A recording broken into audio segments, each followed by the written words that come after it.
Well, we do have an update on a story that we've talked about on this show. Deion Sanders, there was this report that was out there that, he was only interested in having his kids play for 6 teams. He listed the teams.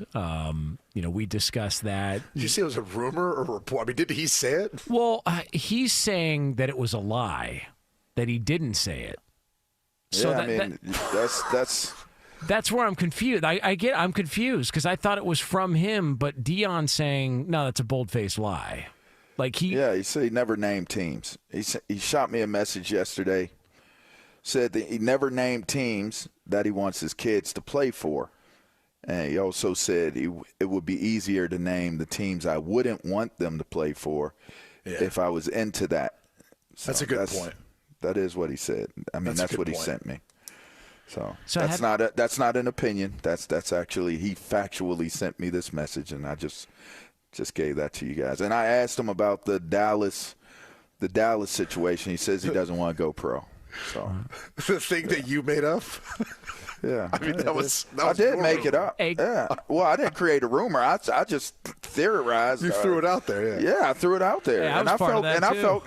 Well, you started it, but I'll take it. I mean, I ran with it. Well, it's made a lot of sense. You got to understand something, that if you throw out a rumor and you want to get some traction on this show, do not have me do it. You got to have you guys with some actual credibility do it. I'd rather just talk about guys being degenerate gamblers. But if you guys add your name to it and you get the credit for it, then it's going to have some legs. To me, it made all the sense in the world. The timing of it is pretty – I mean, it just fits. It just would fit if Dallas were to be – I mean, the owner and the relationship between him and the owner. I mean, it just fits. That's all. To your point of saying it fits, like if that opportunity presented itself – it probably changes the way you're thinking. When that's not your reality right now, he's getting ready to go into a fall with CU and a different Big 12 and try to go win a conference championship, right? See if you get in the playoff. Like, that's where your focus is at.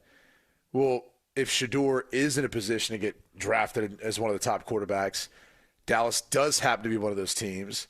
That job happens to be open. Like, if those stars align, to your point the other day, like, yeah, you have to consider that. Like, there's guys who've moved on from college to the NFL that I've spoken to. I'm like, how much better is your life now? And they're like, you have no idea. Because what you're getting at the college level is this world where it's progressing towards a professional model, but it's not there. And the people who I think, unfortunately, are impacted the most are the coaches, because they never stop recruiting. The high school kids, the future years of high school kids, even after the most recent class signs, right? The early enrollees, the guys who come in maybe in February, then you've got your current players, then you've got your transfer portal. Like, it never stops. It literally never stops. At least in the pro level, you've got a draft class, you got a free agency class, that's it. These guys sign contracts, they're there. Like, you know who you're working with. You know which guys have guaranteed monies that you're like, well, they're going to be here this year.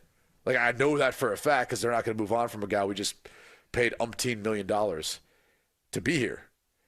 That is not the case at the college level. These kids can leave. I can transfer in the fall. I can transfer in the spring. The NCAA just came out. They're not going to penalize multiple time transfers. They'll be eligible right away. They decided that yesterday. So you literally have 2 separate times where you're recruiting guys who may have just got there just to stay there. It is crazy. And you're telling me if a coach had the opportunity to coach in the pros, he wouldn't rather have to deal with that? I mean, right now, Colorado's got an entirely new offensive line for what it was a year ago. And they gave up a ton of sacks, so that might be part of it. But there's also an element of, like, wouldn't it be nice to not have to worry about that? Not have to re-recruit and pay a new offensive line through NIL. Also, you could get to coach your kid for another decade. Like, who the hell wouldn't want that? Just from a personal level. That just seemed to make sense. But, I mean, and look, granted, I mean, things can always change. But some people do love what, I don't know. I think he really loves the college space. And I think he really, really enjoys what he's created and what he's – I mean, I look at it like this. What he's done with Colorado football is nothing short of a phenomenon. And, I mean, he's the guy you'd say, okay, he's the guy that could do it.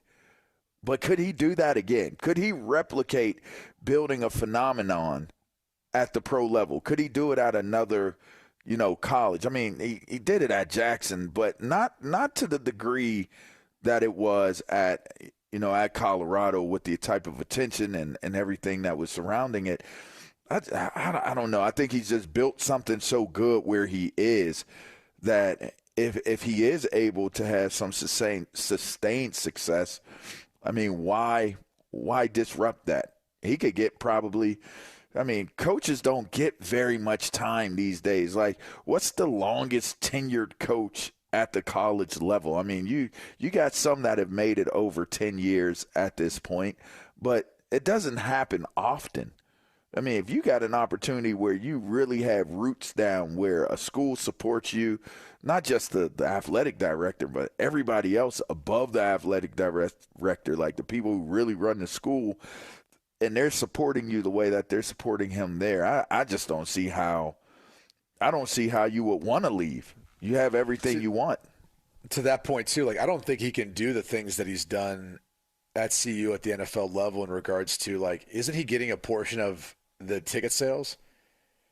I want to say, like, the way it's set up as far as the merch and how he's being compensated, like, I don't know that a pro owner would – now, granted, they might be able to pay you more, but I don't know that a pro owner can give you, like, full autonomy of, like, the merch sales and everything you do in regards to the brand, right? Like, he's been able to completely take over, CU, where it's like you see the CU, you see the Buffalo, you see the logo, but Coach Prime's got his own, like, stuff that it's, like, right there with it. Like, you kind of think of them as one of the same now. Like, I don't know if you go to Dallas, like, the star is still the star. That's always going to be the logo and the brand you think of, even though he'd be the head coach. Like, I don't know that Jerry Jones or Stephen Jones would let him take a percentage of sales of stuff. Maybe he'd do his own thing for merch, but it would be interesting. I think from that standpoint, he's probably got a little more control at the college level. There it is. That control is not going to be there in Dallas. We know that. Yeah. But he's got control where he is, and he seems like he's comfortable and confident where he's at. So just thought I'd put that out there. I made sure I asked him if it was okay for me to share it. And he's not only said it was okay, but he wanted it to be shared. Said that Brady Quinn is like, man, like, make sure you shut Brady Quinn down with what you're talking about. So I went ahead and said that. So that was interesting. Yeah, but he's my old teammate, and I'm good friends with him. So I just figured out, That's great, but you got to stop making up rumors about him. I'm just saying we had to shut you down. But what was the actual? We shut him down. What was the actual source Yeah. of where that came from, though? Was it a podcast? I don't know. The whole thing is very confusing. Well, no, I mean, Lee could Google search where the report came from. Lee, where did the initial report come from? Because Lee, where did the question that I just asked? Yeah, well, and Prime it just sounded more professional when Jonas said it. We're going to edit yours out and just include mine, so it makes it seem like I had full control here. It's a little podcast. He didn't say shut Brady down. I just made that. No, it was just fun to jab at him. Because Lee was away from from his desk, so I wanted to. People were running with the people. Well, a lot of people ran with this report of the 6 teams that he said this on the $1 Million podcast, which was from weeks ago. I went through the whole thing and couldn't find it. They did talk about Atlanta, and he loved Atlanta, and that was the one team they were talking high about, and Philly, because the guys he was talking to were high on Philly. And they were discussing how he would, was into pulling an Eli if they were going to go to a team he disliked. But he never did list those other teams in the reporting. And they listed all the teams that he played for. They said you'd like him to play for the teams you played for. So that's probably where it kind of circulated. People were connecting the dots. Yeah.